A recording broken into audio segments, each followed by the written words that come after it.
Okay, so I'm just going to provide a brief overview of today's business. The committee will receive oral evidence from the Royal Institute of Chartered Surveyors on the qualification requirements of chartered surveyors when acting on behalf of landowners. We're going to receive oral evidence from the Department for Infrastructure on the further implementation of the Reservoirs Act, Northern Ireland 2015, and receive oral briefing from RAISE on governance and funding models in the water service industry. So obviously just remind that your mobile phones and your laptops are on silent, and that we just watch, because I think there was a wee bit of interference there, so just watch with your mobile devices there. Apologies, I have one apology from Nicola. I don't have any others at the moment. Declarations of interest remind members that they are obliged to declare any relevant financial or other interests which might reasonably be thought by others to influence their approach to the matter under consideration.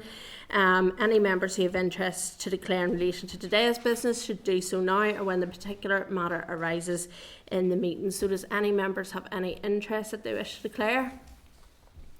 I have one just in relation to, obviously we have the surveyors in, and because it may relate to the A5, I just want to declare an interest that my husband's family are landowners along the A5 route. Okay, moving on then, chairperson's business. You may remember last week there was an adjournment debate in relation to Hill Street in Belfast, and during that debate the Minister for Infrastructure highlighted that it was the department's intention to engage and consult with stakeholders on the plans for pedestrianisation in the Hill Street area. So I think just from a committee perspective, this is a relatively small project. It seems to be quite a popular project in the area, but it hasn't been going anywhere. So I think as a committee, just if we write to the department to seek further detail on how this will be progressed, and also get a list of who it intends to engage with as well, if you're content with that. Right. Okay, thank you. Draft minutes. So following the issuing of the pack on Friday, there was a small typographical error on page 9 of your pack which was identified. This has been amended, and the updated version of the minutes has been included in the table papers, so you'll see that in your table pack at page 3, and that's the draft minutes of the proceeding of our meeting on the 7th of May. So I'm just seeking agreement that members are content that the minutes are a true and accurate reflection of the meeting on the 7th of May 2025. If so, I'll sign now, yeah. Put that down to I, Chair. Yeah, okay. Thank you.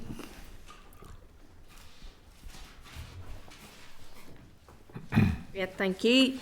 Item 5 is matters arising. So does any members have any matters arising from the previous meeting? No. Okay. Correspondence then. At page 17 you'll see the correspondence memo.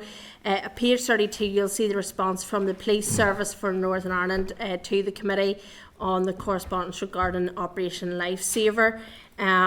There's quite stark figures in that correspondence, as I'm sure you'll agree. And I think just it might be important that we schedule a briefing again in the Forward Work Programme at an appropriate date. It probably might be after the recess period, but I think obviously road safety is paramount and has been a priority for this committee. So if you're content with that. Okay, so are members content to note the remaining correspondences contained in the correspondence memo in the meeting pack, or do you have any other issues you want to raise on any other item of correspondence? No? Content? Okay. Thank you, members. So we now move on to our briefings. So item 7, we will have the qualification requirements of chartered surveyors when acting on behalf of landowners, Royal Institute of Chartered Surveyors. At page 36 you'll see the clerk's memo, which is the qualification requirements of chartered surveyors when acting on behalf of landowners. At page 39 you'll see the Royal Institution of Chartered Surveyors presentation to the Committee for Infrastructure. At page 54, you'll see the Royal Institution of Chartered Surveyors Land and Resource Pathway Guide, and at pages 103 and 129, you'll see additional papers relating to the briefing session. So, welcome to the committee. We appreciate your time and coming to us today. So today at the committee we have Mr. Emmett McDonough-Brown, Senior Public Affairs Officer, Northern Ireland Royal Institution of Chartered Surveyors, and we have Mr. Garrett O'Hare, Northern Ireland Regional Board Member and Royal Institution of Chartered Surveyors. So thank you for coming. Members, as per usual, I'm just seeking agreement that the evidence is recorded by Hansard. Are you agreed? Yeah. Okay. As I say, you're up today because the committee has been interested. Obviously, we have the big A5 road infrastructure project, of which there are a number of landowners along that route, and the committee has been asking questions and looking at ensuring that the landowners are fairly treated in that process, I suppose, and that there is enough landowners along that route. So, but obviously we are looking at it in the context of all road infrastructure projects and what that means, and obviously there's learning from other road infrastructure projects along the way as well. So that's really the focus of what our committee session is today. So I will allow 10 minutes for your presentation, and I know that you've given the committee quite extensive information which we've already had a look at, but if you don't mind, that will be the focus of the committee. I will step in 10 minutes and come to members' questions if that's okay, if you're happy with that. Yes, thank you very much, Chair. And I will take a few minutes just to deliver my opening statement to you, and happy to take questions after that. So, Chair, members, thank you for the invitation to give evidence today. We're delighted to contribute to the committee's important work on this topic. The Royal Institution of Chartered Surveyors, RICS, is the professional body for chartered surveyors in Northern Ireland and globally, including those working in land, construction and infrastructure and property right across Northern Ireland. Our work is underpinned by a public advantage remit. Everything we do is designed to effect positive change in the built and natural environments.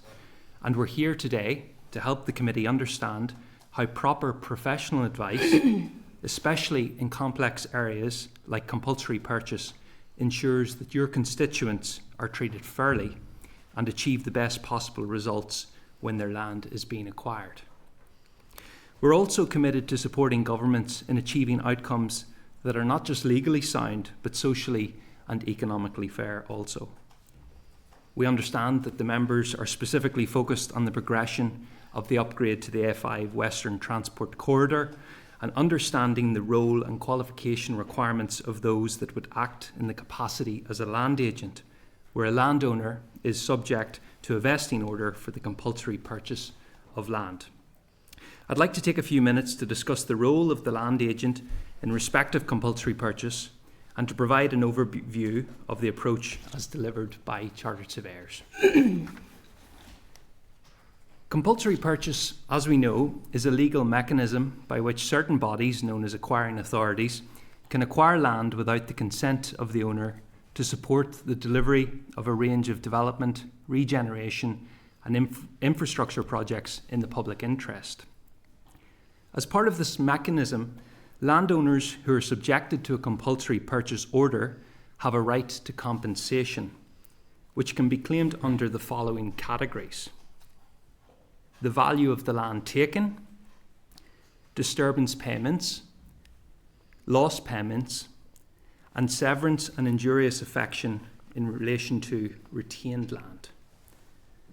The principal approach to determining the compensation is to calculate the market value of the land taken at the time.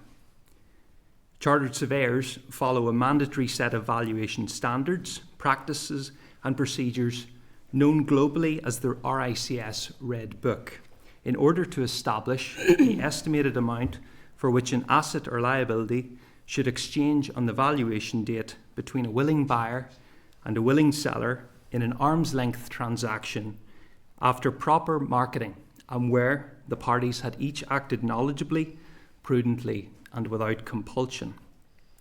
Effectively, this is establishing the amount that someone would reasonably be expected to pay for the property on that date.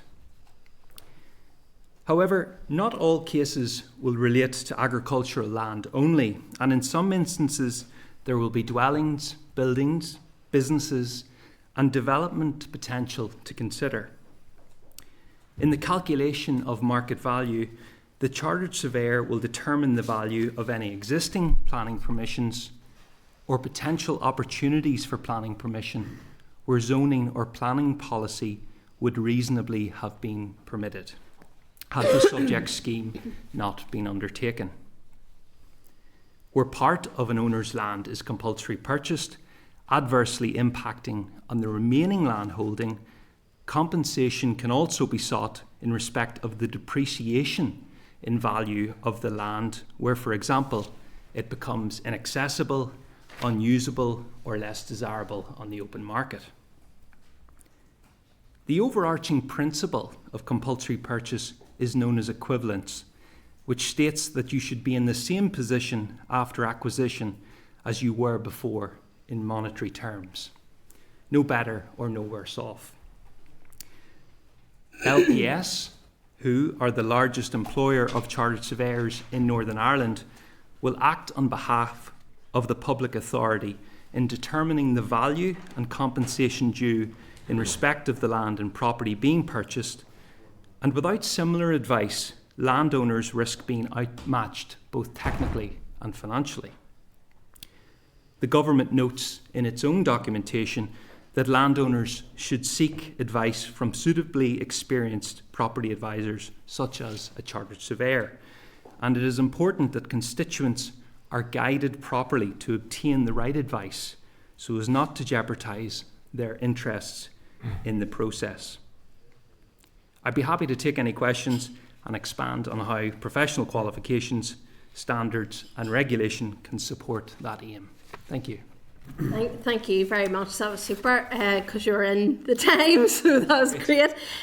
Look, just kicking off, I suppose, in the evidence in the presentation that we received, it states that you regulate over 10,000 firms, if I'm correct. So how many of those are based locally here in Northern Ireland, and can they operate then across the UK as well? Okay, I'll have to come back to you probably in writing following the session just to confirm. It's about 30 firms in Northern Okay, sorry, it's just confirmed. There's about 30 regulated firms in Northern Ireland, and they would be a range of different disciplines, so ranging across quantity surveying, building surveying, valuation, general agency. So there's a range of different skills that chartered surveyors offer. For example, I'm a chartered surveyor, but I'm also a registered valuer, and that means that my primary area of expertise is in valuation. And across Northern Ireland, there will be a number of registered valuers. I can again ask Emmett to confirm that exact number to you after the session. And you will find primarily in Northern Ireland that most valuers are general agency type valuers. They work across a range of property classes, so that will be commercial, residential and land. And given the rural nature of Northern Ireland, certainly those that are located outside Belfast will have experience dealing in agricultural and land type properties. Okay. So I suppose from your perspective, are you, I suppose, confident that there is enough to cater for such a huge road project that's happening in Northern Ireland? And, you know, how do you ensure that those land agents are supported through the institution? Well, I think it's important to note that the RACS regulates not just on a Northern Ireland regional basis, but on a UK and global basis, and the same principles apply. So there would be nothing to stop a constituent using the skills of a chartered surveyor in England, for say. But I do feel that there will be quite a number of experienced and qualified surveyors within Northern Ireland itself. It just then becomes a capacity issue in terms of the number of cases that need to be dealt with. Yeah. and the time frame for those. Yeah. So suppose then, obviously we've heard a lot, and even in the chamber last night there was an adjournment debate in relation to the A5, and I've heard the phrase an awful lot, landowners will be no worse off or no better off. But how can that be quantified, I suppose, your assessment of that? Because an awful lot of farms or land will have been in families for generations, and so it can be quite hard even for the landowner to quantify themselves. So how can you ensure that phrase is actually exact? It's quite hard to quantify that. It's very, very difficult, and we appreciate that it's very stressful and emotional for lots of these, and probably most of the affected parties. The principle of valuation, and certainly as carried out by RICS chartered surveyors, is very clear. So, and also the guidance provided around compulsory purchase by the government is clear also, that this is about establishing the market value. So that's the market value regardless of whether the road scheme was to proceed or not. And the way we establish market value generally is that we look at comparable data. So we try to establish what someone might have hypothetically paid for a piece of land, say, on a date based on what neighbouring land or land in a nearby location with similar attributes had sold for in a recent time frame. And you use that data to try and establish what the market value would be. So if a for sale sign was put up on that piece of land, what might somebody reasonably pay for it? In terms of trying to establish any value or any compensation beyond that, it does come into those categories that I earlier noted in terms of, is there a loss of value as a result of the severance? So, for example, if the department decide only to take half of a field, but the other field is then left with less value as a result of that, because maybe it can't be accessed, maybe it's an unusual shape and can't reasonably be farmed in the same way. Maybe access becomes difficult for it, so that you actually can't, bring your livestock through to it because you have to cross a road or something like that. Then that does impact on the value, and on that basis, you would be asking that the compensation includes an amount to allow for that. Okay. So you said there in terms of land prices in a recent time frame of maybe neighbouring farms or whatever. Just for clarity, what would that time frame look like? Because with this road project having gone on and talked about for so long, there has been uncertainty in that area. Sure. In terms of whether to sell land or buy land. So that has been a bit of a problem too. So what would be the time frame that you would be looking at? And I'm not just talking about the A5, that can be for other road projects too.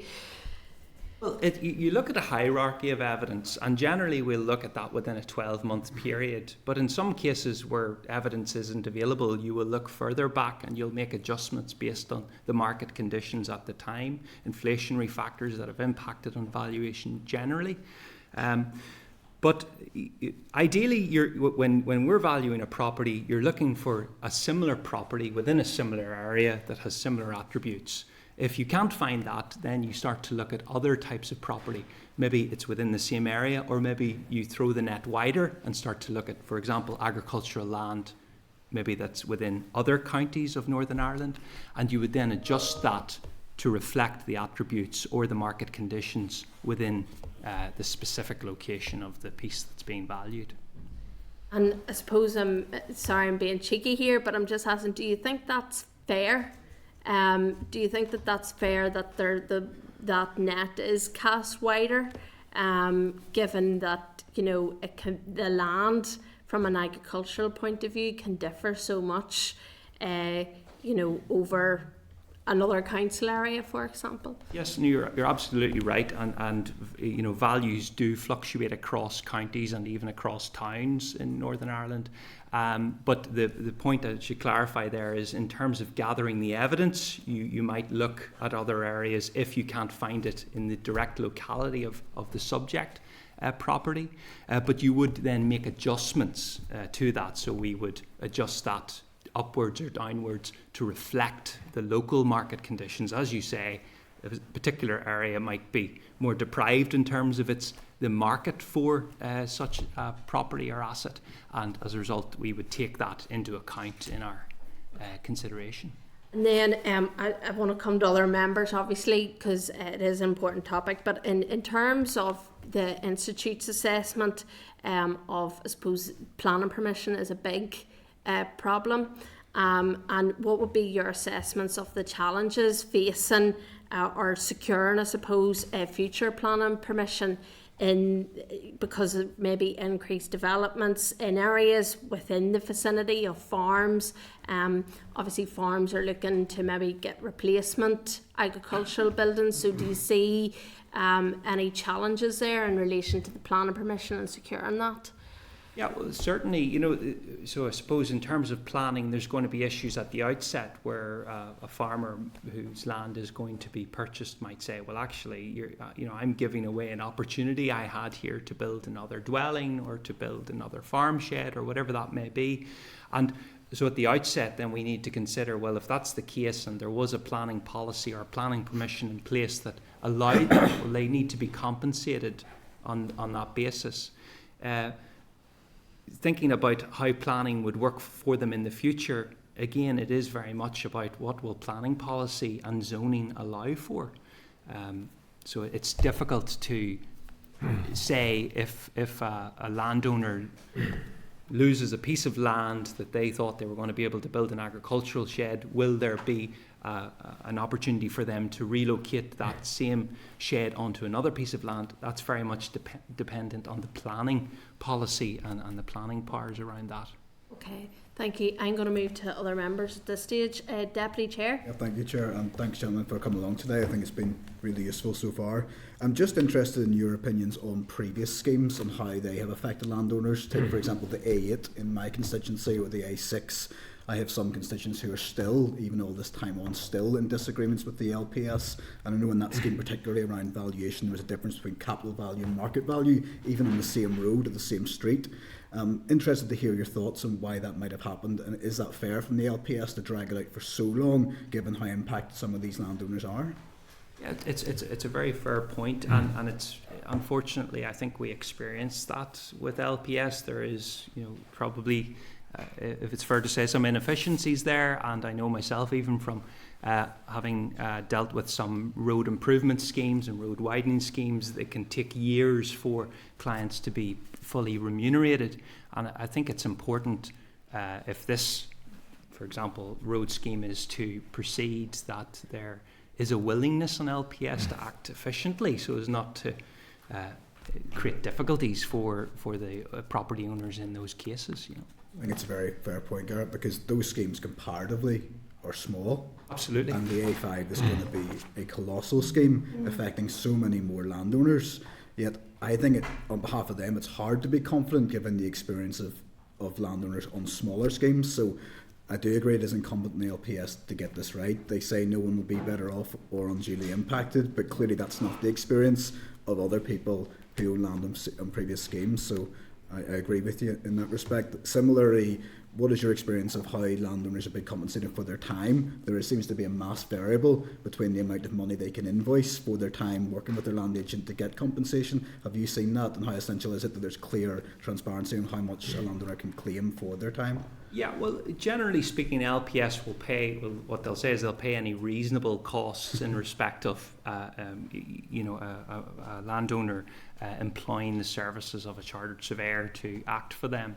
And I think what I would say, the best advice for constituents on that basis would be to ensure that they have a terms of engagement agreed with their professional at the outset, and that they share that with whoever they're dealing with in LPS, so it's very, very clear that how they're going to be charging and how that might look over the passage of time, and then there'll be less opportunity for dispute.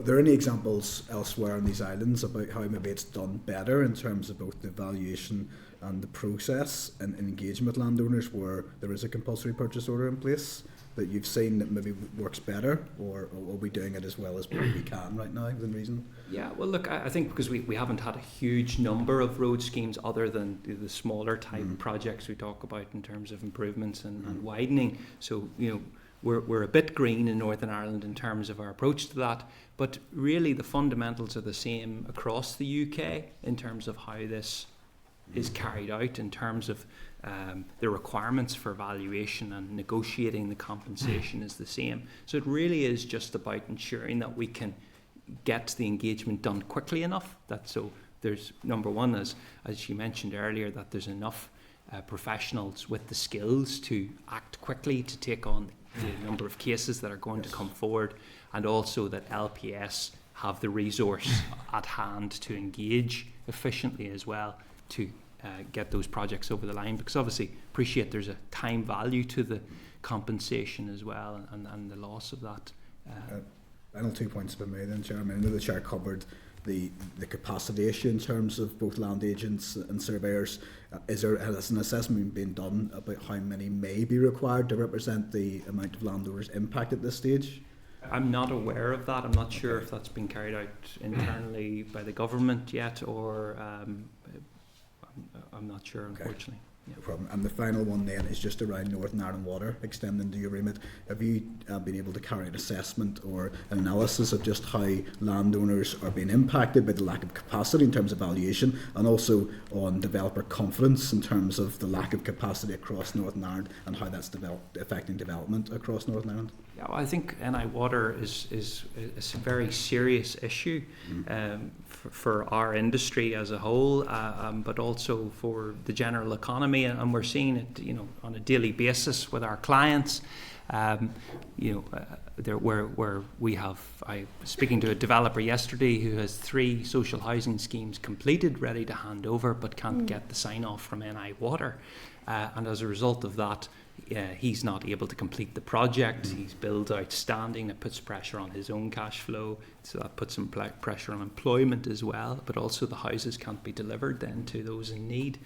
And what we're finding generally is the market for development land is obviously reduced because developer confidence, as you say, has dropped significantly. The risks are higher. They're not certain that they're going to, while they may get planning certainly, or the site may already have it approved, they're not certain that they'll be able to deliver that on the basis of getting a connection to the water infrastructure. I state the concern, undoubtedly, and that example you put is just one of Yes. 10. Thousands, yeah. Absolutely. Okay, thank you, Chair. Thank you for your time. Thank you, Keith. Okay, thanks, gentlemen, for coming along. Appreciate the information. I have a few questions here. First of all, if I was to employ one of your members to work on my behalf, who pays you, for example? Is that DFI or is that LPS? Well, typically it would be it comes through LPS certainly. When we've seen this before, the invoices go through to LPS and they would release the funds to. Is there a conflict of interest? In terms of? Well, in terms of if LPS is liaising with you to agree a fee for, let's say, my farm or my constituent's farm, but then paying you, Yes. is that not a conflict of interest? Yeah, look, I understand what you're saying. It's the way it's done UK-wide. So basically, LPS are paying for the fees for the charge surveyor to act on behalf of the landowner. But obviously, as a regulated body and as chartered surveyors, we are guided by our code of conduct, and it's important that that's realised, and that's why it's important that the landowners would use the services of a chartered surveyor rather than an unregulated member, because in the event that they felt that there was an issue, they have the ability to go to the RICS and make a complaint. Do you know what those fees are, and are they the same for one of your members? Or if you look at, maybe you haven't seen this on page 127, where LPS is saying they can use somebody with no professional qualifications but many years experience. So does those individuals get the same fee? Individuals that wouldn't be charged surveyors? Correct. Yes. I'm not sure, to be honest, how that would work, but I would caution against the use of professionals or non-professionals as they may be in that case, because I think from the landowner constituent's perspective, they could end up losing a lot of time in the process, and being outmatched by LPS, as I mentioned earlier, because obviously they will have that skill and knowledge that chartered surveyors will be able to equal with. Okay. I want to talk about two hypothetical examples, right? You talked about 4 points: value of land, disruption, if I'm correct, loss of payment, injurious affection. What's your definition of loss of payment? So lost payments, well, that's, I'll just refer to, I'm not sure if you've seen to the Guide to Compensation for Owners and Occupiers issued by the Department of Finance. I would like your take on it. Yeah, well, basically, I will just refer to that if that's okay. That's fine. Yeah. Whenever you're doing that, I'll put an example if you're looking that up, if you don't mind. Yep. So, if you imagine a farmer has a poultry house on his farm, it's a small holding. The poultry house is in the way of our road, well, for example, the A5. That poultry house is making a substantial income to that farmer every year, okay? So that poultry house has to be taken down, okay? So the farmer will get the value of the land or the area for that piece that's removed, but that farmer can't replace that poultry house because of new planning policy. So his income or her income is gone. Would that then be classified as injurious affection for the lifetime of that farmer? Yeah, I believe there is an argument to be made there. Obviously, that comes down to looking in more detail at the legislation around that. But that's exactly an example where you would be making an argument for, lost payments as a result of that. And have you seen that happen before, where injurious affection, can be probably a larger amount of money than the value of the land? Because he or she can only be lost 1 or 2 acres, it's 20,000 acre approximately. It's not a lot of money based on 2 acres, but his income is gone, and he or she can't replace their income. So that injurious affection could be millions. Have you ever seen that amount of money on injurious affection? I personally haven't seen that, and I think in that case what you would probably be doing, where there's a business case like that, and substantial business case, you would probably be involving the skills of a chartered accountant at that point as well, to consider the valuation of the business alongside the valuation of the property that we would be considering. I suppose, just to sum up, Chair, my experience of the Macrofell bypass, the A32 bypass, was that LPS, and I wouldn't say land agents because that would be unfair, more LPS grind the farmer down that they just can't take it any longer. That goes on for years and years and years. And it's a game of slow tennis, which I think is totally unfair. Those businesses destroyed in some instances. They can't come to an agreement. What they agreed on the ground with DFI with respect to concrete posts, what type of gates, etc., that compensation claim might be made for 8 to 10 years after that conversation. Suddenly all those conversations are forgot about. Farmers do verbal conversations a lot of the times, it's not emails. And that would be my comment to farmers: get everything, absolutely everything, in black and white, because nobody will know nothing in 5 years whenever the claim goes through. But what worries me about the farmers and landowners is they get a raw deal. They're ground down for years. And this is not a reflection with respect to your members or your profession, but it's LPS to try and grind them down just to get a deal done in time. And I think it's unfair, and I think that injurious affection is going to be a big one, because some landowners, for example, in A5 will lost a small amount of land, but their income was completely gone, and the injurious affection will not be relevant to what they're losing. And it'll be interesting to see what happens in the future. And I've learned from the A32 bypass, the farmers get ground down, and some land agents, with respect, are greedy. They take on too many and aren't given the service to desire to each individual. So, final question. Final question. And I normally don't do a preamble. Yeah, the final question is, you usually don't. How many cases can a land agent manage effectively? It's a difficult question to answer, because I guess it depends on the size of each of the cases, and it depends on the size of the firm and how many surveyors they have available and the capacity of etc. etc. I think it's very important, just to go back to your earlier point, it's important that the landowners probably don't speak directly with LPS without having some representation and keeping good records, as you say, at the very least, because yes, these things can go on. Yeah. In terms of the timelines for LPS to deliver, that's probably more a political matter, and unfortunately in fairness to the agents representing the landowners, they also will have to wait for their fees to be paid in a similar way. So it would work in everybody's advantage if there was a more efficient process. And I do think that's very important. Also to encourage support for any infrastructure projects like this from the local community, rather than having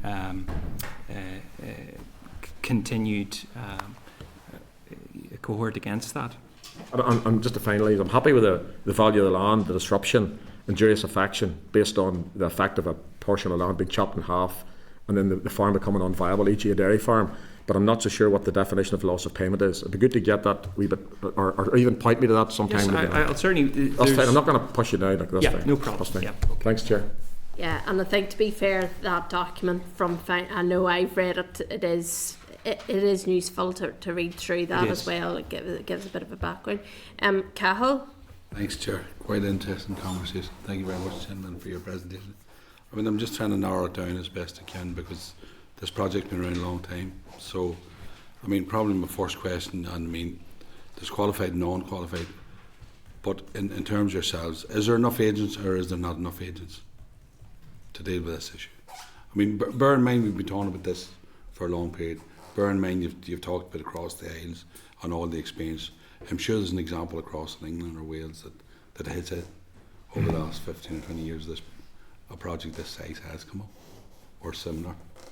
Sure. So in terms of agents and delivering this project in terms of conversations. Yeah, I understand what you're saying, and I think, going back to what I said earlier about being able to draw from professionals across the UK, and that's probably going to be important here. Certainly, if there's a kind of efficiency in terms of the process on the part of LPS, and they're keen to have quick engagement and quick to resolve the matters, then obviously the more pressure that comes in terms of the timelines around that, the more we probably need to look for professionals across the UK to assist with that.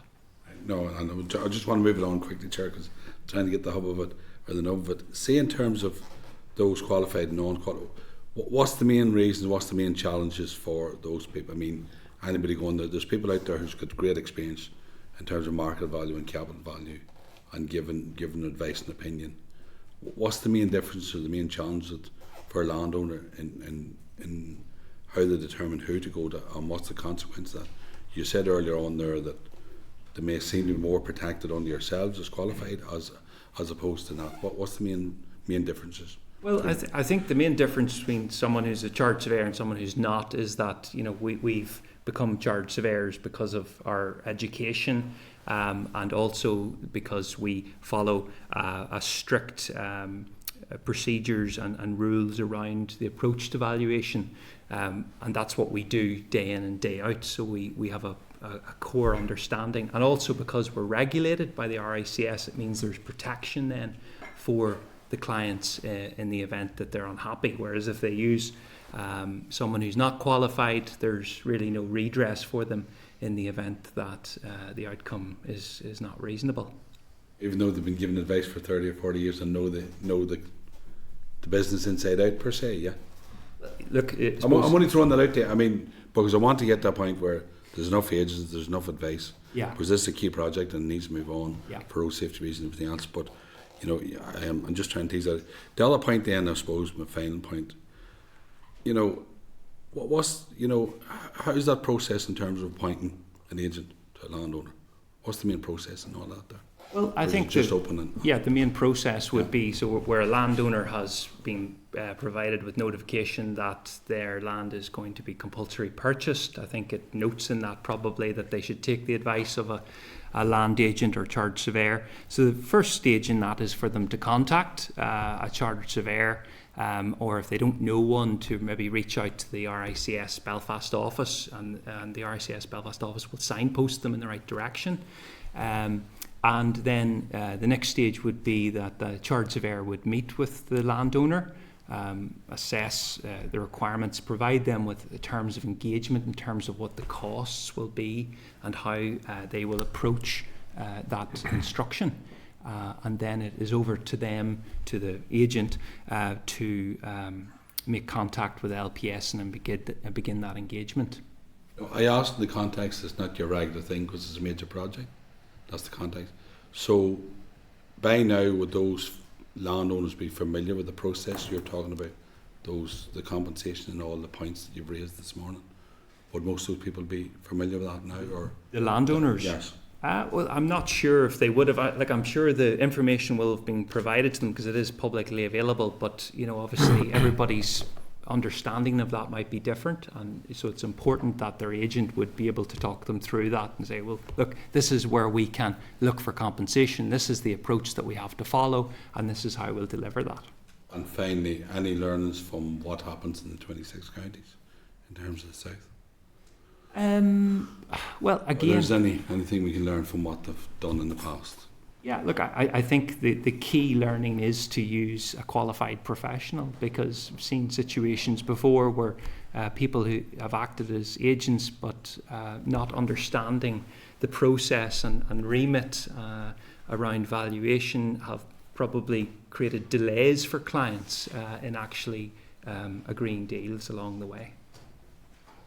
Okay, Thanks, Chair. Thank you very much. thank you, Andrew. Thank you. I'll be brief, Chair, because it's been quite a detailed discussion so far. Thank you very much. I suppose the first question, just touching back on sort of the market value and how that's associated, I'm just in my head as well, is it taken, I presume as well, that whenever land is acquired like this, it creates an inflated pressure in that area too, because there's obviously along this stretch to be numerous landowners having their land vested. They need to then invest in land, but then everybody needs to invest in land. So is that, we've already seen the inheritance tax and the undervalue of land. So is that taken into consideration when the land is being valued?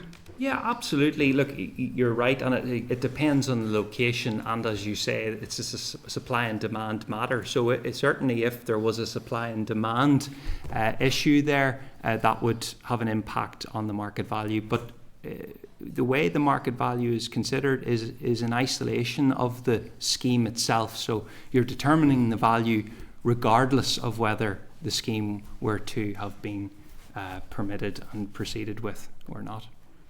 It just seems curious that it's taken in isolation whenever it's anyway. Yeah, and look, that's not my guidance. That's the guidance as provided by the Department of Finance in terms of the approach that they set out for that. Just on complaints, sorry, but Sri touched on that. But what about complaints, and what advice would you have for landowners that, unfortunately, if they do come into this situation where it's not going as they feel it should? I mean, what is your advice? Obviously, it's probably in relation to your members rather than anything else, but what would you advise the landowners? Yeah, absolutely. Well, I think the first port of call would be to make contact with the RICS Belfast office, and they will be able to signpost them to the complaints handling procedures and try and come up with a solution for that in the event that they are dissatisfied. There will be an investigation process around that. Thank you, Jared. Thank you. I just wanted to check, obviously we're aware that in a road infrastructure project, and particularly when we look at A5 because that's the most recent one, packs go out to individual landowners in terms of giving them information. I'm just wondering, has the department ever been in touch with the likes of the institution to say, what members do you have currently that we can point to within those packs? Obviously, it's a bit difficult because you don't want to be pointing people to individual businesses or whatever, but has there ever been that type of level of engagement with the department to ask yourselves, what members do you have, so that they can provide that information to people, that it's easy? Because the reason I say that is I was doing a quick search there myself just when the committee was happening.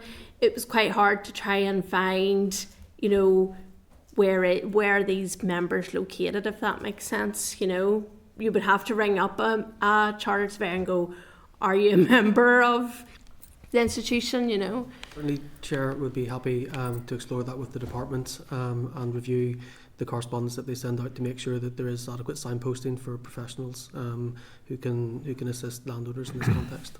Yeah, it's just it's that piece of making sure that people Yeah, it's clear.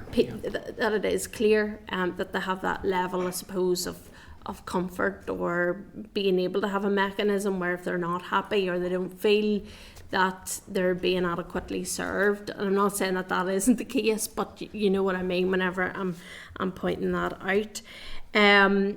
Look, I don't have any other further questions you'll be glad to hear, but look, thank you for your time in coming to the committee today, and we appreciate your time, so thank you. Thank you very much. Thanks, you guys. All right. So members, there was just one thing I just wanted to check up. I think it might be useful maybe around the timescales of LPS to deliver upon compensation payments and things like that. It might be worth maybe checking in relation to that. Has anybody anything else that they wanted to raise? That'd be good from a point of view of land being vested or technically vested to the point of when is the finishing date? You know, what's is it a year, 2 years, 3 years, 5 years? What is the target date? Maybe is the best way to put it.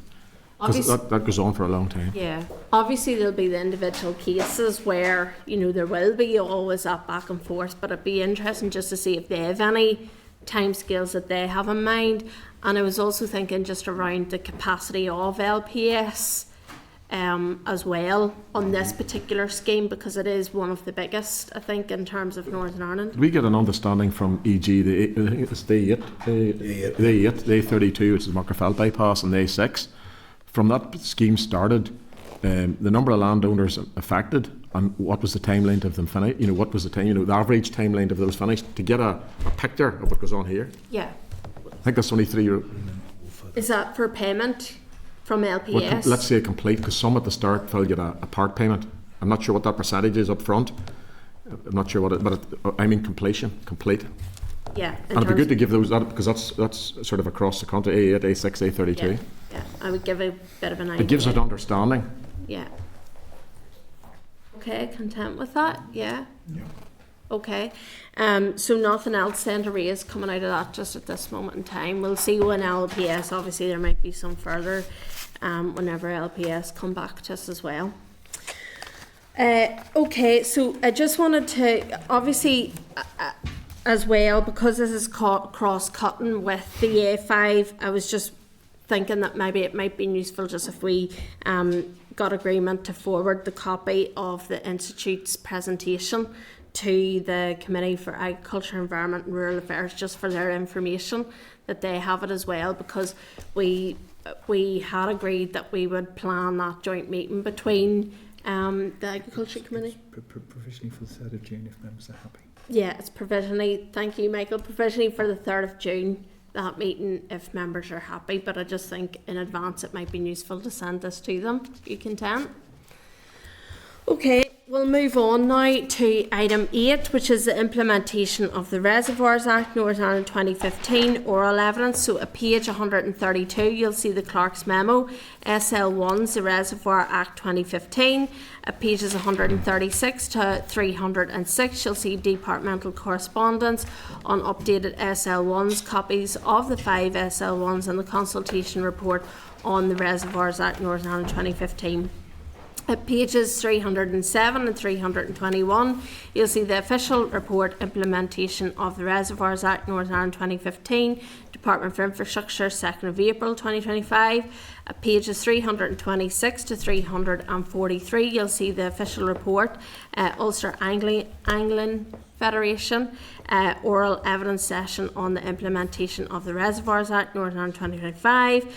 Pages 322, you'll see 322 to 325, you'll see correspondence there from the Minister for Infrastructure on the Reservoirs Act, meeting on the 2nd of April, and tabled on your table packs at page 13, you'll see the UAF, the Reservoirs Act, and they have a response in just following on from their committee evidence session.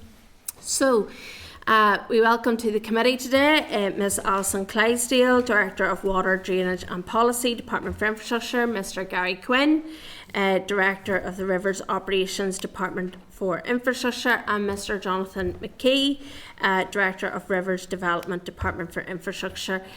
Thank you for coming up to the committee again. We really appreciate it. And members, I'm just seeking that the evidence is recorded by Hansard as per usual. Agreed? Yeah. Okay, so obviously we're still discussing the Reservoirs Act. There's still some areas of clarity that the committee would like to know. We have still some further information that has to come back to the committee, but in the meantime we're obviously just seeking some clarity on some of the issues that the committee has.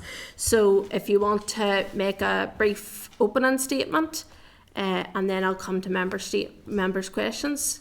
Sure, I would like to make that opening statement, if that's okay. Yeah. Good morning, Chair and members. Thank you for the invitation, and we welcome this opportunity to provide further briefing to the committee this morning in relation to the legislative framework on reservoir safety in Northern Ireland. As the Chair has alluded to, my name is Gary Quinn, Acting Director of River Operations. Alison and Jonathan here.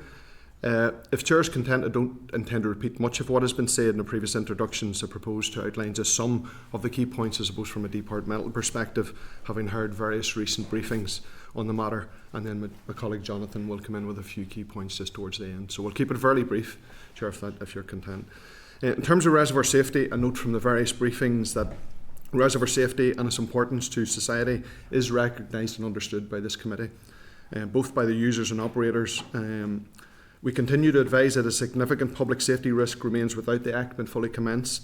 In the context of the Department's wider responsibilities to manage flood risk in line with the Floods Directive, we have developed sound flood risk management strategies in the north to mitigate against the threat of flooding from rivers in the sea. For example, we have proactive flood alleviation measures for areas of known risk. We have well-developed emergency flood plans. We have emergency flood plans in areas where schemes are not viable and continue to develop these. And we have 50 regional community resilience groups. However, without this Act being further commenced, the Department is currently unable to provide sufficient assurance on the condition, management or maintenance of many reservoirs. So that's just to set that in context. This therefore leaves a gap in our ability to mitigate all the flood risks here and to regulate reservoir managers who have responsibility for their structures to mitigate the potential catastrophic impacts of reservoir failures and prevent uncontrolled water releases from dam failures and the risk to life and property that this presents. In terms of the properties affected, the Act, once fully commenced, will regulate the safety of controlled reservoirs to mitigate the possible flood risk to around 83,000 people that live and work within inundation areas of the 173 potential controlled reservoirs that the Department is currently aware of. I note also that there's been some detailed consideration around the numbers of reservoirs, their ownership and responsibility. For the record, the Department is currently aware of 173 potential controlled reservoirs in Northern Ireland, and I can take questions on that further if you like, because I know that there maybe has been some consideration given to numbers and possible differences in those numbers from previous briefings that were provided. The more recent number, 176, is down from the 176 that you probably would have heard of. This is due to 3 reservoirs having been recently removed from the register, following on from, I suppose, the Assembly Research Team's numbers. This was a result of the panel engineers who provided recommendations, oversight and sign-off for these no longer to be considered controlled reservoirs. Excuse me. I prefer not to be specific on these locations given the sensitive nature of this data, but I can say that we're confident the numbers represent an accurate picture of the known risks. I trust that you've been provided with a breakdown, but I'm happy to give a categorisation of those figures if you would like, if you're content, Chair. So the categorisation currently of the 173 reservoirs is that Northern Ireland Water have 93, 44 are in private ownership, 18 are for local councils, 11 sit with non-for-profit organisations, and that there are 7 under the control of local government departments, including 6 within DFI rivers that we control and manage. I would now like to hand across to Jonathan, who would like to outline a couple of points. Thank you, Gary. Morning, Chair. Morning, members. Thank you for having us here. There are really just 4 points to conclude that I would like to make. So, I note that there's been some discussion really in around the reservoir issue and how real the risk is. So earlier remarks hopefully clarify that we view the risk as real and continuing, and in some cases likely worsening. And without the full commencement of the Act, the Department doesn't have the necessary means to regulate reservoir safety here. In addition, I think it's important to state that reservoir managers should not view the Act as an unnecessary regulatory burden, but rather as an assurance on the safety of their reservoir, and that it has been managed, and therefore their liability in the event of dam failure may be more limited. It's also important to clarify that the Department has done all that is reasonable in the absence of the full commencement of the Act. For the Department to go further and intervene in these structures would overextend our reach and redivert what limited resources we have from areas of work which we do have a statutory responsibility and which also protect life and property. Also, just maybe for clarification as well, in terms of if an emergency scenario was to develop, it is not always the case that an emergency scenario would develop slowly. Should a reservoir dynamically fail, a multi-agency response would be activated, but if it was a sudden collapse rather than a progressive failure, the time to undertake preventative action simply wouldn't be available. And that's one of the key considerations in relation to why the Reservoirs Act being fully commenced is so important. Those are just a few opening brief remarks from myself, hopefully to put in context why we feel this legislation is so important, and we're happy to explain in any way that we can any of the activities that we've undertaken since 2015. Okay, thank you. Look, nobody around this table is saying that there's not a safety concern here. We're not saying that, and we understand that there is a safety concern. But what we are trying to ascertain, what we are trying to understand here is the perhaps unintended consequences of what we are bringing in and what that will mean for local groups, for private landowners, etc., etc. So that's what we are trying to understand. Whilst there may not be a regulated burden placed upon, there will be that financial aspect that we do have to take into consideration for local clubs, and that is a major issue which has been borne out in some of the evidence sessions that we have had, and what that might mean going forward. So that's a key concern. I just want to clarify though at the outset, so in terms, Gary, of the figures that you said there, so have I noted this down right? 173 down from 176, yes. And that's as a result of the Assembly's research, as in the research that was provided recently. Yeah. And you said that those three have been taken off the register. Did they provide an engineer's report then to DFI for that to happen? Yes, there were specialist information that was obtained from reservoir panel engineers, yes. And are they private reservoirs? Are they council There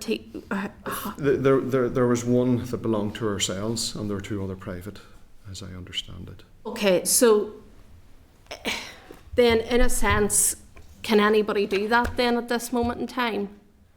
So they're now taken off the register, but the legislation, do you know, sorry, am I thick here? You know, how can they do that whenever the legislation isn't? I suppose that has always existed, I suppose, over the last number of years. We have a number of reservoir managers who subscribed to the Reservoir Act, you know, in terms of the theory. And so if they brought forward specialist information through reservoir panel engineers, expert advice, then we would have to take that advice on board, absolutely. Yeah. Okay. In terms of sudden collapse,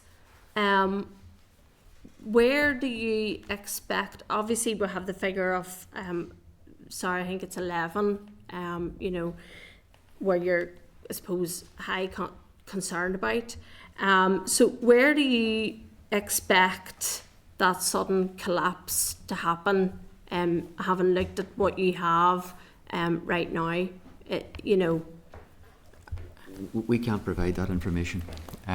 We're aware of 11 reservoirs where urgent interventions were needed, and some action has been taken by some managers, but it's very much a case of action has been taken to varying extents and hasn't been signed off by suitably qualified reservoir engineer. It's not possible to predict where sudden collapses will occur. There's a whole range of factors that are involved in a failure mechanism for a reservoir. Obviously the condition of it, but also the flows that could enter into the catchment at any particular point in time. And if those flows were excessive and then started to, for example, spill over the crest of the reservoir, that could cause erosion, which wouldn't be obvious today, but could happen dynamically and very quickly and cause that reservoir to collapse. So it's not possible to look at the 173 reservoirs and say these 2, 3 or whatever reservoirs are going to be subject to a sudden collapse. It's just not possible to do that. And because of that uncertainty, set against a backdrop of risk, that's why the Act fully commenced would give the Department greater visibility on the condition of the reservoirs and greater assurance that they're being managed appropriately.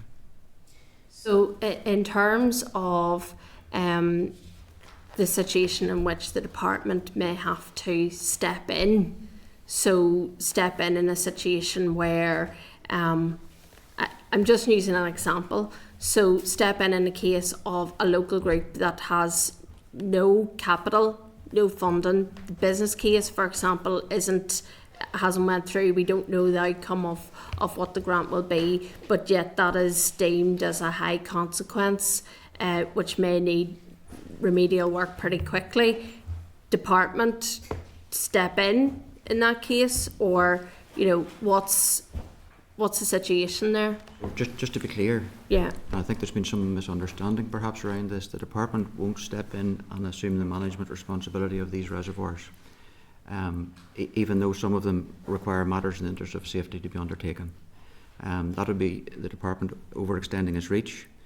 This is private infrastructure largely that we're talking about. Now, in a scenario where there would be a reservoir and it's obviously dynamically failing, and it's clear that an emergency is going to unfold, well then in that case a multi-agency response would be activated, and we would certainly be playing our part in that scenario. But it's just to be clear, because I think there's a sense maybe that if a reservoir is in poor condition, that the department then will step in and do the necessary work. That's not the situation. That would be very clearly us going beyond what our reach would be. So how does the department envisage the scope of the grant scheme in terms of cost and eligibility? We had the Ulster Angling Federation in here to give evidence, and whilst I suppose they accepted the full cost may not be always there, they did give some examples in terms of how they felt, looking at geography, the consequence, etc. So is that on the department's radar in terms of how that business case is being worked up? So I think, as I've said previously, the department is currently finalising a consultation on inspection and supervision costs under the Act. That the Minister has indicated that will be made available to those who need it. So that is introducing an element of means testing into that. The consultation will contain the eligibility criteria, and once the consultation is published and we have feedback on that, that will then shape the business case that we go forward to deal with. So when do you expect that consultation? Just to be clear, when will that consultation come out? Well, the consultation is just being finalised, and it will come out once the Minister has approved it. So you've no timescales then in terms of that consultation being finalised? It is finalised, but it will be subject to ministerial clearance. We're just finalising a few bits of it. I can't give you an exact date. So it's with the Minister? It's not with the Minister at the moment, no. Okay. In terms of given, obviously, just coming back, just for clarity again in relation to this, given the potential health and safety issues, what resource or capital funding will be set aside by the department to allow it to arrange any safety measures as provided for under the Act? So the Minister will make resource and capital allocations in line with the normal budget process. We don't anticipate there being a huge demand for grant support in 25-26 as that the legislation isn't through. So without the legislation, we clearly don't have the powers to make the grant. People would not need to apply for a grant until they are designated. So once the legislation comes in, then people would register. There's a 6-month window for that, and then they would be designated. Once they're designated, then they would be able to apply for a grant. But allocations for such things would be made by the Minister in line with normal budget procedures. How does the department define safety measures?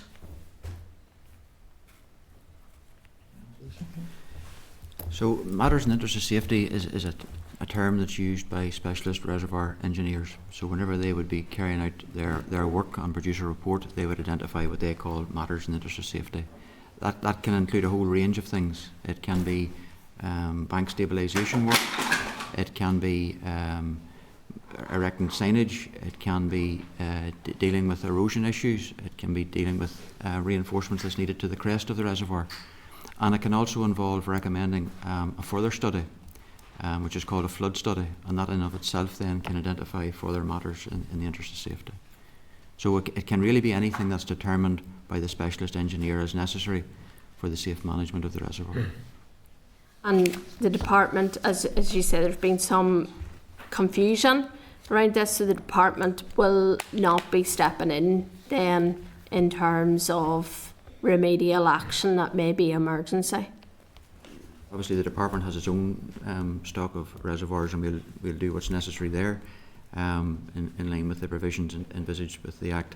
But in terms of private infrastructure or infrastructure owned by other public bodies, that's a matter for them to make the necessary investments. These are assets owned by them, and it's their responsibility. Okay. Whilst I appreciate the legislation, reservoir managers still have to obviously register, and there would be that 6 months period, but I know from the evidence already provided to the committee that you have been in communication with who you have on your systems at this moment in time. Whenever the anglers were into the committee, there seemed to be a slight concern for me in relation to the leasing of potential land and what that might mean in terms of the communication, where a landowner per se may have got communication, but say a local angler or a group may not have received that information and may not be aware, and may then unwittingly be faced with being a reservoir manager because they lease land. Has that been something that has been considered by the department? Generally, we correspond with the owners, Chair, and not with those that lease. And so you could have a series of agreements, that would be private, that we wouldn't have sight of, that might confer responsibilities onto lessees or others. So we would generally be communicating with the owners.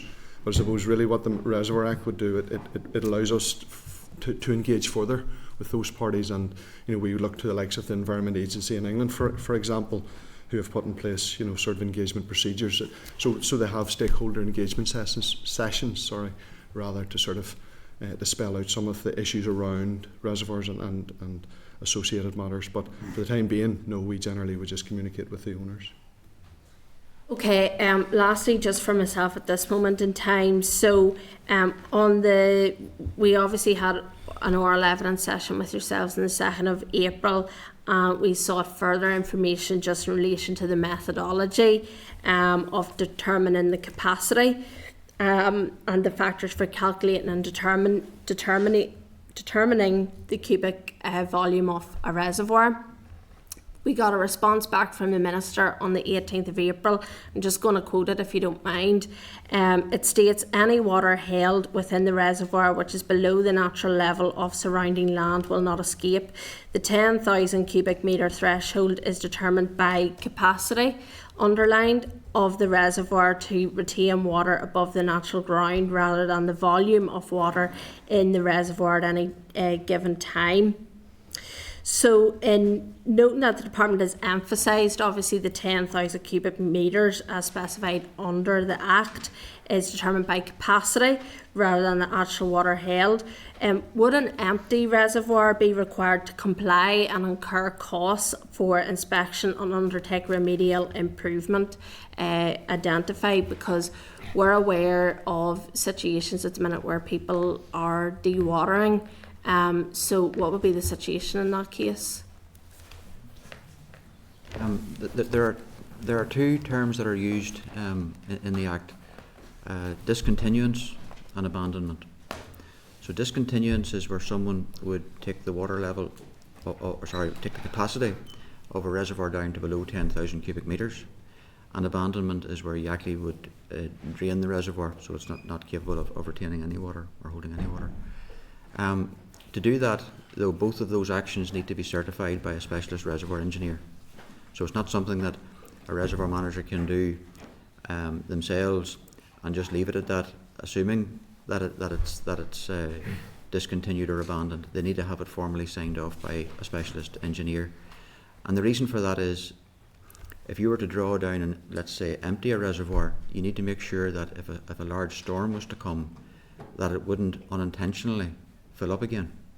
And back to your earlier point, Chair, about unintended consequences, that would most definitely be an unintended consequence, which could then lead to a catastrophic failure more readily, because the impoundment structure may have dried out in those intervening months, and then wouldn't be able to withstand the normal loading arrangement. So yes, it's possible to do, and we're aware of some people actually drawing their reservoirs down, but it does need signed off by a specialist engineer that it's something that can be sustainably managed at either the lower capacity or the completely empty scenario.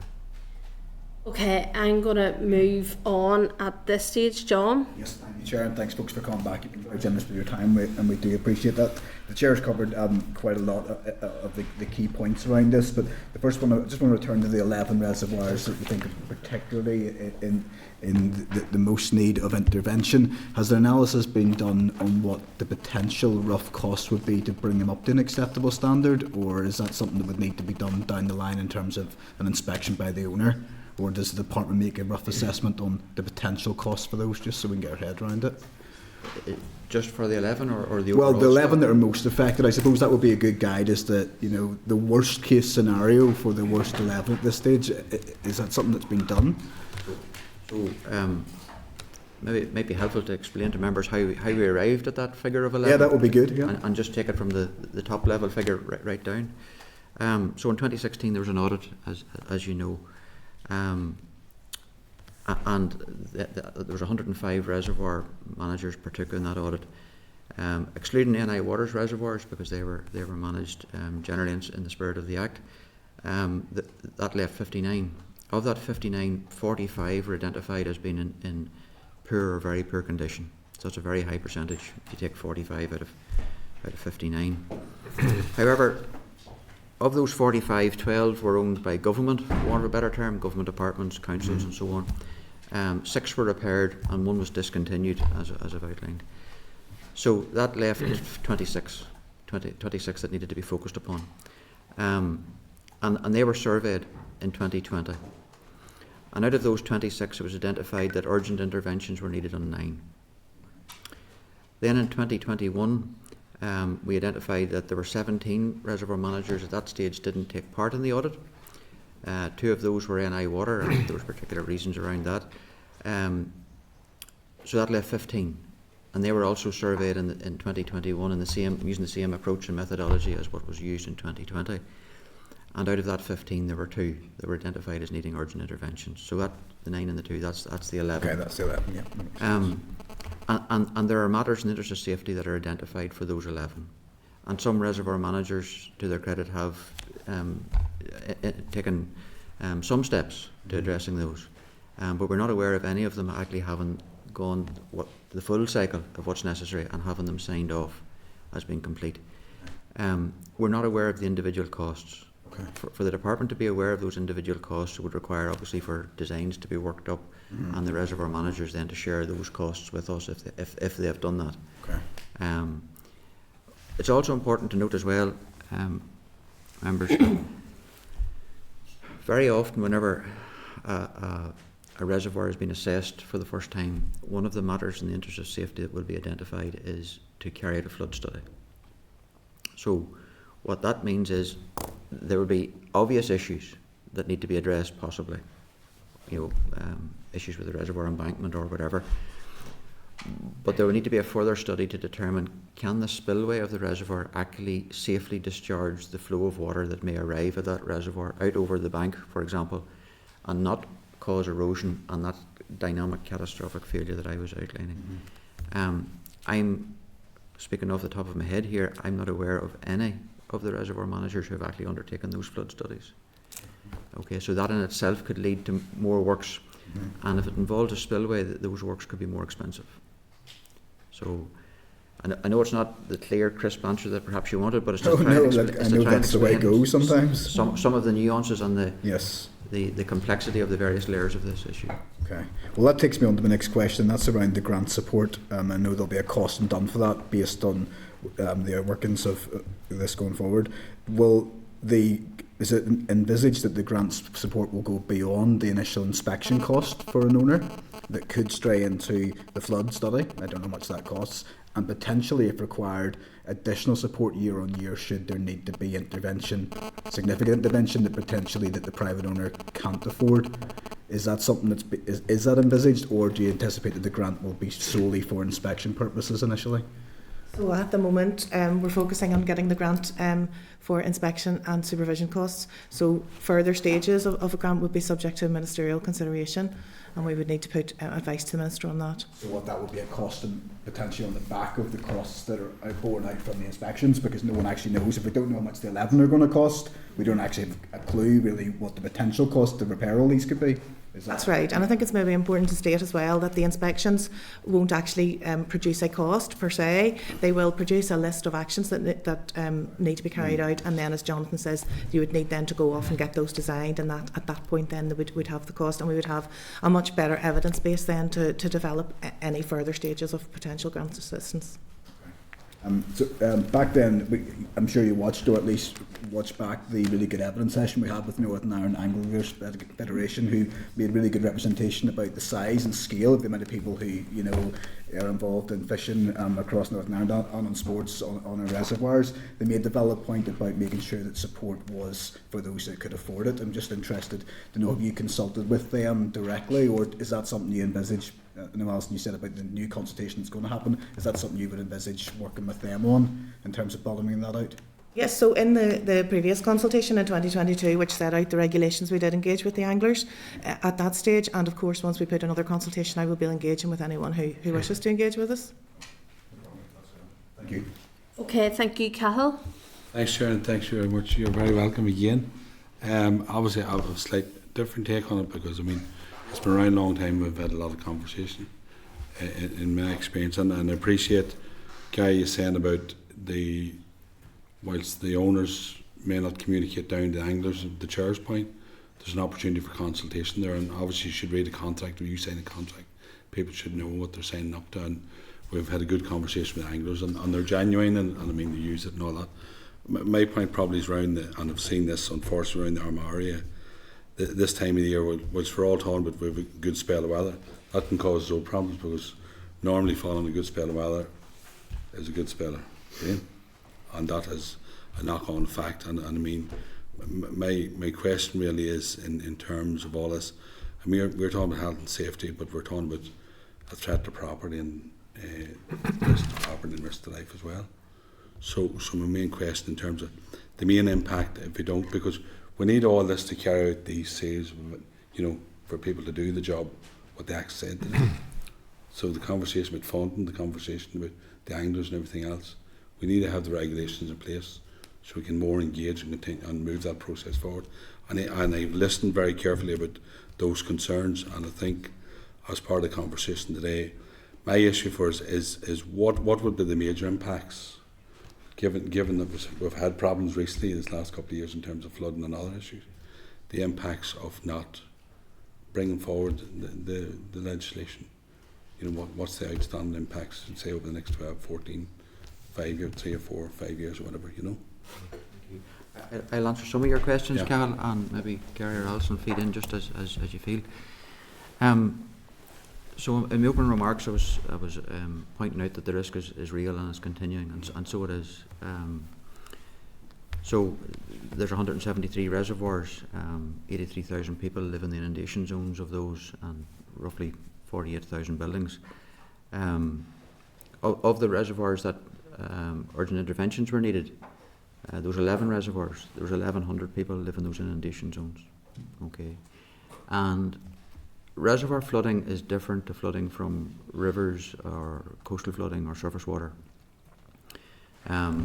because sometimes it can be a slow failure, progressively slow over a number of days. We saw that in Toddbrook in England, where even where even a reservoir that was managed in accordance with the Act that they have had over there for many, many years was starting to fail and not allowed an emergency response.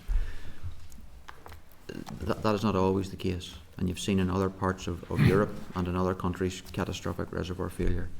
And because of the large release of water, there is a very real risk to life. Significant flows, significant velocities. And it's for those reasons that we are doing our best to try and explain the severity of the issue and the real risk that we're facing and the importance of the Act. Even in recent years, for example, Camla Reservoir back in 2014, there was real concerns about that. There was an emergency response activated, and the two reservoir managers there were very proactive in doing what needed to be done, and the reservoir was upgraded and so on. So just because there hasn't been loss of life here doesn't mean to say that the risk is less here than it is in England or Scotland or Wales. It's just that mercifully it just hasn't occurred here yet. But as time progresses and as rainfall events and rainfall patterns change, I would be more increasingly concerned about this issue. So back in October 23, for example, significant rainfall in the southeast, and I had concerns, is this going to be the rainfall event that is actually going to trigger a reservoir collapse? So when you're dealing with a real life scenario, dealing with flooding, dealing with homes flooding, and the thoughts about reservoirs come into your mind, this is not a nice to do from our point of view. This is absolutely an essential piece of legislation for the toolbox to manage flood risk here. I don't know, Okay, Alison or Cathal. John, do you want to? I mean, the consultation. Just put it in context, I suppose. In my role, and I've been at this committee before, and I've reported on the southeast flooding, and I've provided you some indication, I suppose, of what the climate science is telling us around this piece. So the south and east event, to put it in context, was something of the order of about 180 millimetres of rain over that 4 or 5 day period. Climatologists are telling us, or what was experienced in Central Europe last year was 400 mil over the same period. So that is highly likely here over the next sort of decade or slightly beyond. So that's the context in which this sits. What I do know as well is that those reservoirs within Europe that were well regulated and properly looked after did have problems. They were cracking. There's some problems with embankments around that, and that was evidenced across Europe last year. So we're not talking about storms sort of off the scale or size that you'd have seen in Valencia last year, but the Central European, particularly a named storm called Storm Boris, did have impacts on dam infrastructure across Europe, dams that were well regulated and maintained. So that's the fear where, certainly from an operational perspective, where I fear the most, just climate, and we're having more intense, higher intensity rainfall episodes of that sort of scale is possible in the near future. So. And just maybe to add on the legislative side, so I think, Cathal, your question was what would be the impact if this legislation doesn't come forward. So legislatively, if the legislation doesn't come forward, then obviously the department wouldn't have any powers to introduce a regulatory framework and wouldn't be able to introduce the grant scheme as we've talked about. And that's it. And the two key points the chairs raised: one's the funding scheme, which is fine, and there's consultation. The other one is the communication. You know what I mean? And you say it over in England, they have a process there, and I think there's been a lot of conversations over the years in terms of you met England or had the conversations. So that's we would look in terms of engagement. We've looked towards the Environment Agency, I suppose, in their role, and certainly it's a large part, that engagement piece. We need to get out there and get the messages around reservoirs, its safety, how they're used. You know, there's also public safety issues around reservoirs and so on. So all that it has been, and the Environment Agency have very good information that we would look towards and lean to in terms of how we would wish to administer the reservoirs here. Thank you. Okay. Thanks, Chair. Thank you, Cathal. Stephen? Thanks, Chair. Thank you, folks, for the presentation. Just on the grant scheme, Alison, I think you touched upon it. Just can you go over again, just for clarity, in terms of time frames? When do you envisage it being in place? Would it be the next financial year? Did you mention 25, 26?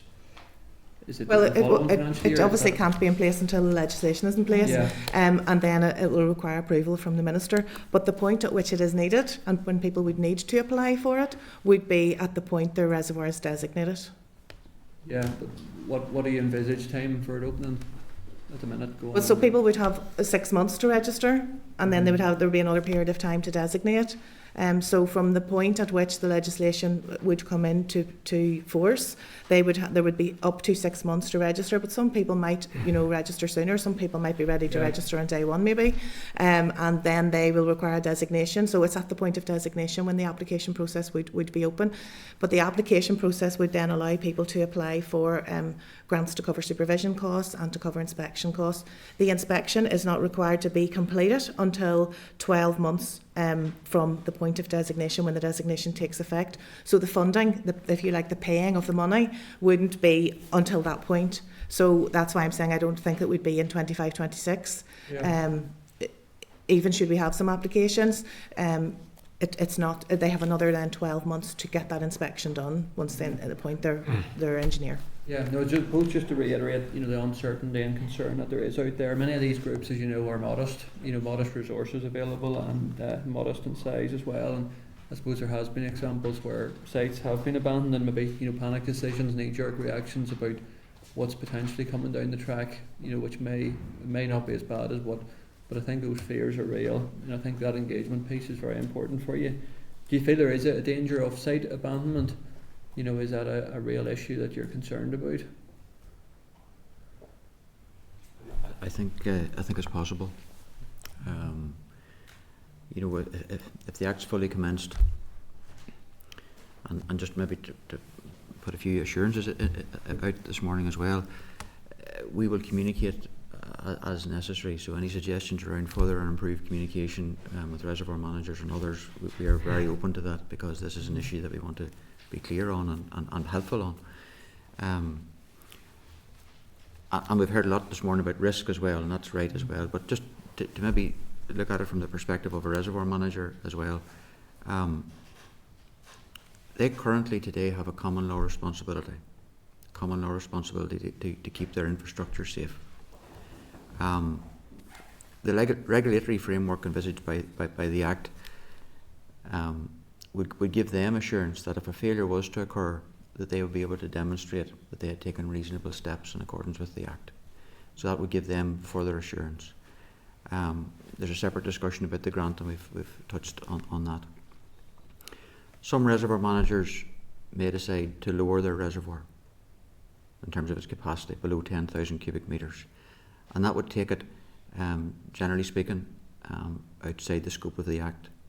But there's an important point here, and that is, if they're to do that, that common law responsibility that they would have, so let's say they take their reservoir down from 15,000 cubic metres to 8,000 cubic metres, they still have a common law responsibility for that reservoir at an 8,000 cubic metre capacity. So there's still, is a responsibility for that structure. That's not, so taking it out of the scope of the Act doesn't mean that their responsibilities are taken away. Some may decide to completely drain the reservoir. Now, to do that, or even to lower its capacity, would require a whole range of approvals and environmental considerations and due process. And we can help explain what those are to any reservoir manager that would be interested in that. And as I've said earlier, either lowering it or completely draining it would need signed off. But there are some reservoir managers who could just decide perhaps that they don't want to manage the structure at all, and that risk remains. But we need to take specialist legal advice if those scenarios were to develop. Okay, thanks, Chair. Okay, thank you, Andrew. Thank you, Chair, and thank you very much. I mean, a lot's been covered already. One of the things that was sort of mentioned in passing, but funny, it was in my head too, was the reference, Mr. McKee there, and you don't want to catastrophise, but you know, I've been enough. I've been in the southeast and been at some of your other professional development talks on the Almighty events and all the rest of it. But again, just coming back to that Whaley Bridge, Todd Brook reservoir, I mean, what learnings were taken from that? What role did legislation? I mean, as we know, we were looking at the safety here, but that was an incident. I was looking, thinking in my head, I can't remember of a breach of a dam in my living memory, but that was actually probably the most high-profile one that we've seen recently. So I'm just curious, you know, what learnings were from that, or what was taken from it. So obviously that was a reservoir that was managed in accordance with the Act in England, and there was a failure of that reservoir that commenced, and then there was an emergency response, and then there's a subsequent review undertaken, and that the learnings excuse me, the learnings of that, I understand, if my memory serves me correctly, were fed back into the Institution of Civil Engineers, and then that is obviously then informs the professional considerations then of the reservoir engineers, the specialist engineers that will be going out to look at reservoirs in England, Scotland, Wales and here. So there would have been learning obviously from Todd Brook that is applied here. Also in around the emergency planning world, Andrew, there'd have been learning around just about the modelling of that and what that might look like. So we've carried out reservoir exercises in the event of a failure. What should you do? So those plans are now in place for reservoirs, and that was on the back of that. Some of those lessons learned as well. So it was very good from an emergency planning perspective. No, thank you. Just sorry, just going through my notes here just to get my head around it. Again, we've touched on it as well before, but I think it is important because every one of these reservoirs will have different needs. Presumably, once these inspections take place, I presume then whatever grant scheme will not be having will be fluid enough, if it's not a bad analogy with reservoirs and breaches, fluid enough to cope with or to minister to the different needs that come forward then whenever this grant scheme opens. That'll be the plan, would be. Well, that's to say, once we would have a more defined evidence base, then we can put advice to the Minister on potential second stages of potential grant assistance for second stages. But of course, the Minister has been clear in that the grant should be supported to those who need it, and we are required to meet the requirements of managing public money in terms of best value for money. So all of that will have to be tested once we have a better evidence base. Then touching on one of the points Mr Dunn made as well, is that some of these reservoirs aren't profit-making reservoirs. I mean, it's going to be, that will be taken in consideration. Again, we talk about the unintended consequences, but also the environmental unintended consequences of these, you know, not only from a social point of view, but sort of an environmental point of view. They will all be taken in consideration. In relation to the grant scheme? Yeah, to the grant scheme. Again, we haven't really had a lot of consideration about what a future grant scheme might look like because of the lack of evidence base of what is required. So once we get the inspections and supervision and that information from that will inform that discussion better. And again, it would be a ministerial decision as to how potentially further grant elements would come forward. One last quick one, Chair. Yeah. Just because I know, again, touching on flooding in the southeast and almighty events, one of the things that has been mooted as well is the construction of reservoirs for storing upstream. Would this affect that sort of? I mean, again, we're far down here, whatever. But I'm just curious as to what your initial reading of that would be. If it's above the 10,000 cubic metre threshold, then yes, it would fall within the Reservoirs Act, and we would have to maintain it. We already maintain 6 structures, so if we had to build flood storage for Newry, for instance, then yes, it would fall under the auspices of the Reservoir Act, and we would be responsible, therefore, to comply. Okay. Thank you, Chair. Keith? Yeah, thanks for coming along with additional info. I didn't grasp, Gary, the point how the 176 went to 173. So how did them 3, excuse the term, disappear? I didn't grasp that. In a fuller context. Yeah. So in 2016, there was 132 reservoirs. The 44 were excluded. So 44 were then included because those were service reservoirs. Those were the box-like potable water structures that NI Water had. It was felt that there was less risk with those because they were designed by consultants or engineers for local authorities at the time, and then transferred to NI Water, in 1973. Then moving forward, there were further studies done in 2019 and 2020 2020 that Jonathan has alluded to. Essentially, so if a reservoir panel engineer comes along to us and provides a necessary assurance that it has been decommissioned in an appropriate way, then we are accepting of that. As in decommissioned, as in drained? As in drained or removing or increasing a spillway to ensure that it falls beneath the 10,000 cubic metres. There are different ways to do that. Okay. You know, but it's essentially we need that assurance from a specialist reservoir panel engineer. So some of those additional 173 could do that work, e.g. tomorrow, but it's still going to cost them a cost to get a special engineer to come and do that assessment anyway.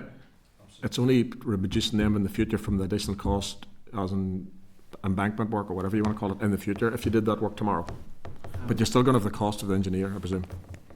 Yes, you'll have the cost of the engineer, but it's also important, Keith, to go back to my earlier comment, you know, about even if the reservoir is reduced to below 10,000 cube and outside the scope of the Act, the reservoir manager will still be required to make whatever investments necessary to keep that smaller reservoir safe. So the works to the embankment might still be needed, is really what I'm saying. Of a supplement point, and it's maybe not, it's more DFI rivers, right? You know, if you have embankments on rivers that obviously flood, yes, are you concerned about flooding property or houses in that instance? And I don't mean that in the wrong aspect. You with me? So rivers, and you've embankments and they can get eroded. Yes. I don't mean this at all cheeky, but it's very difficult at times to get DFI to come and fix those embankments. How does that play out? Because a homeowner would say to me, look at that there, that's going to flood my house. Well, anywhere that we're aware that we need to do remedial works on a flood bank or a flood defence, we're absolutely keen to do that. Or property or land, or ticket properties as in home is more important than land? Yes. I presume. If we have to prioritise, it'll be prioritised, you know, in terms of housing, risk to life and property, and then farmland will be a secondary consideration if we have to prioritise. But if there's particular locations you have in mind, you know, by all means, we're happy to deal with those. Okay, but that has cleared up the M3. I just wasn't clear on that 3 thing. Fair enough. Thank you. Okay, thank you. I just want to follow up on that point, if you don't mind. So in terms of, obviously we as a committee are asking questions just around NI Water and the remedial works, because they had set aside money to do remedial works to some of their assets. So we are asking some questions around that, whether that has completed and all of that, given the financial constraints that they have. In terms of DFI and the ones that you own, what remedial works has taken place there since 2015 in any of those, and how much did that cost the department? So we have undertaken the necessary surveys of all of our stock of reservoirs, and there has works been completed and works planned. And what normally happens is when an engineer produces their report, they'll identify the matters in the interest of safety, and then they'll also identify a time frame when it needs to be completed by. So it might not all need to be done right away. I don't have the figures with me in terms of how much that work cost. I'm more than happy to provide that to the committee. But certainly we've been proactive and diligent in making sure that our own stock of reservoirs is up to standard and maintained as it should be. Yeah, so you have 6, that's correct? That's correct, yes. So you have works completed and works planned? That's correct. How many has works been completed in and how many has works planned in? I need to confirm those figures with you, but there's certainly at least one where works is planned. Okay. Because the works can range from very minor work that I might not be aware of and that's dealt with appropriately by our operational teams, right up to very significant investment on one particular reservoir that I'm looking here at the list that I am aware of because it is a major capital investment requirement. Yes. So if you could provide those figures to the committee, that would be useful as well, because obviously there's a financial aspect in terms of the department as well in relation to that. And I can understand when you're a private owner or not for profit and you're looking at the department who's bringing in this legislation, you would like to think obviously, and I know that you have said the department will look at their own stock and take account of all the safety measures, but it's just to ensure that we have all that, you know, in place as well. I just want to check site abandonment and the possibility of drainage. This came up in when the anglers were in around the environmental and ecological impact that has. What conversations have you had with DAERA? Obviously there was a transfer of functions from DAERA on this, but what conversations have you had since in terms of the environmental ecology impact of that, because there is a loss of fishing stock in terms of the wildlife surrounding such reservoirs? So obviously, because we're fully seized of the importance of this, we're making all the necessary preparations should the Act commence.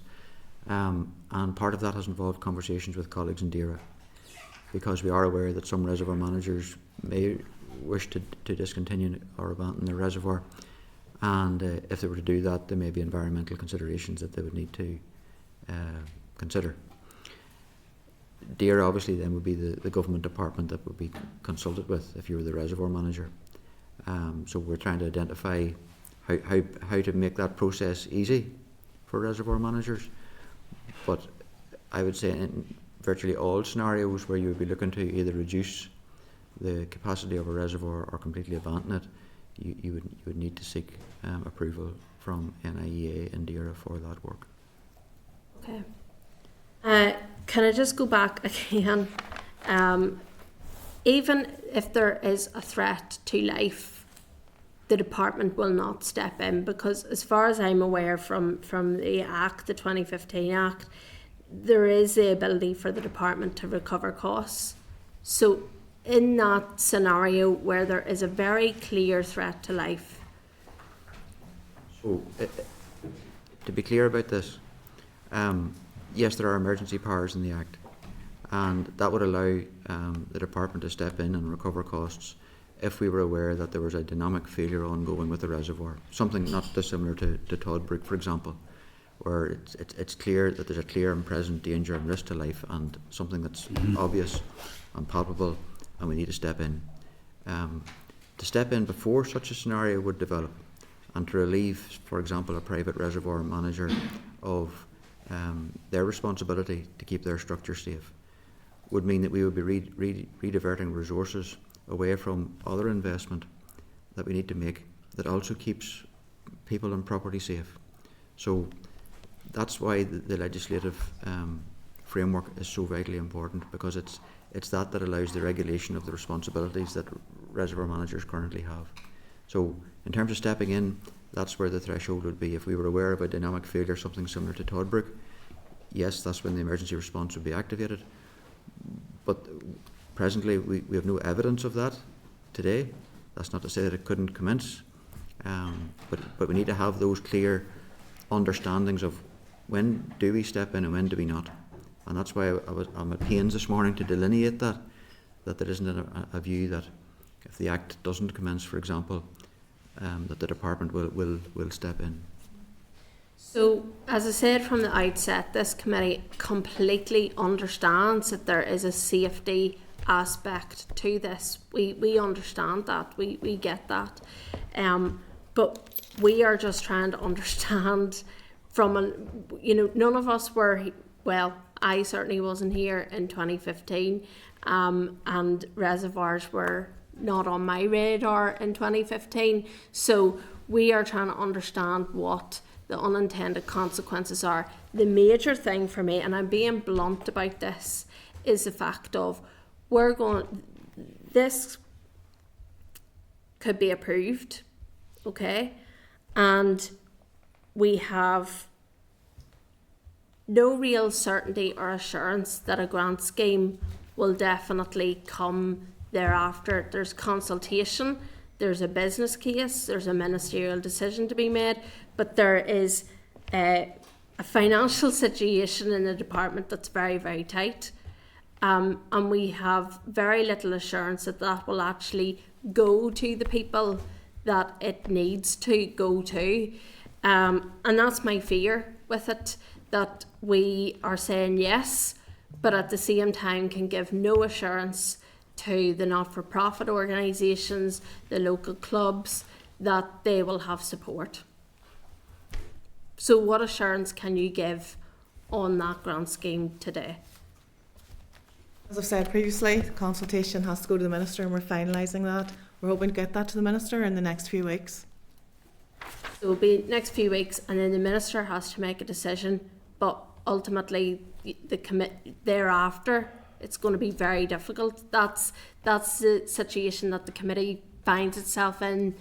This could be approved, but we have no assurance, really, other than the consultation and a ministerial decision.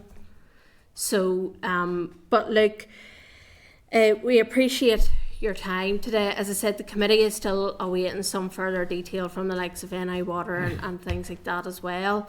And then if you could come back to the committee just in relation to those figures around DFI's own reservoirs and the finance around that and the planned works, the works completed, that would be useful.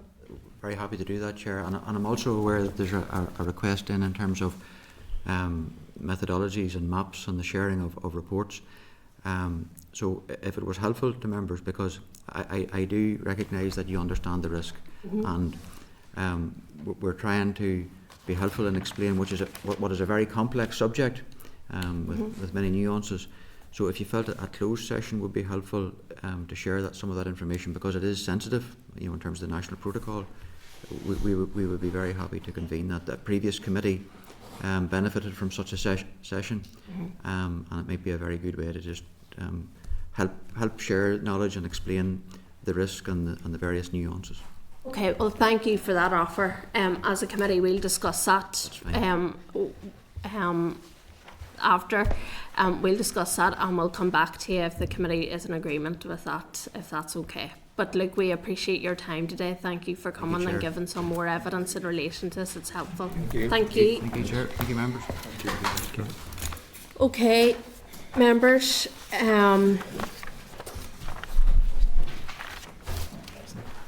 So as I said there, we're still awaiting some detail back in relation to the Reservoirs Act, and today in your table packs you'll see some of the information that the Ulster Anglers provided to the committee as well, so it might be useful just to reflect on that a wee bit more. But as I say, we're still waiting some further information before we make a decision in relation to that. You've also heard there, just before I go to that, is there anything that anybody wants to get further clarification on or check up on? Yeah, sorry, go ahead. Just to keep us abreast of that consultation and the ongoing engagement with the organisation, so that we can put out there our channels and know roughly coming soon, but not exactly. So that would be useful to know. No, absolutely. Yeah, I think we finally got there in terms of weeks. So yes, it would be good to just make sure that we hear about that consultation, that's when it's going to come out, and obviously there will be the usual period, I suppose, for that consultation. Keith? Yeah, Chair, so is Jonathan obviously offering a closed session to get through all that data? Was that last week or the week before you wrote to him? Last week. So obviously, yeah. The committee had agreed to write and ask for a map or maps of a various number of privately owned. Yeah, I can. And that indicated user groups, people that use it, and the risk of the ones that they had risk assessed has been high, low, medium. Yeah. So I think a map would be good in closed session because it would get you a picture. Yeah. No, I would agree. Especially when offered. Sorry? Especially when offered. Yes, exactly. No, what they should say, I mean, a bigger problem, and then you get a picture where these are at. I understand. I mean, yeah, I think. Well, it allowed the previous committee to make a decision. It allowed them to have more information to provide them with a decision. And we heard last week the same concerns that we have today are the same concerns that what there was back in 2015 with the same with the committee back then. So I think it might be useful for our own understanding that we have that, because obviously it's relating to sensitive information just regarding that. Sorry. Yeah, I mean, the committee agreed it was to seeking a map including ownership, location, accessibility, whether they're publicly accessible, whether they're used for recreational use, and also low, medium and high consequence. I think that covers it all. So if members are content with that. It'd be good to have it. I mean, they'll have that. They have that. They have that, yeah. I mean, so we're all in agreement then to schedule that closed session then with the department? Okay, thank you. Okay, if you don't mind, I want to take a 5-minute break, if that's okay.